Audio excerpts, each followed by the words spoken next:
اعوذ باللہ من الشیطان الرجیم بسم اللہ الرحمن الرحیم مثل الجنة التي وعد المتقون فيها انہار من ماء غیر آسن وانہار من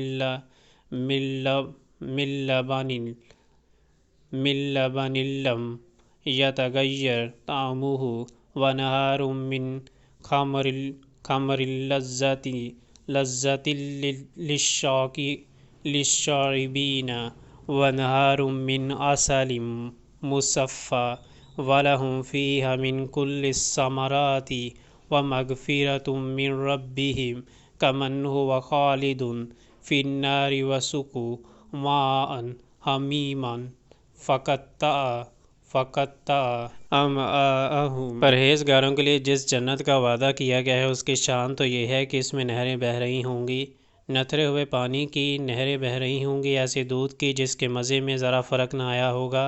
نہریں بہہ رہی ہوں گی ایسی شراب کی جو پینے والوں کے لیے لذیذ ہوگی، نہریں بہہ رہی ہوں گی صاف شفاف شہد کی، اس میں ان کے لیے ہر طرح کے پھل ہوں گے اور ان کے رب کی طرف سے بخشش۔ کیا وہ شخص جس کے حصے میں جنت آنے والی ہے ان لوگوں کی طرح ہو سکتا ہے جو جہنم میں ہمیشہ رہیں گے، اور جہنم ایسا گرم پانی پلایا جائے گا جو ان کی آنتیں تک کاٹ دے گا۔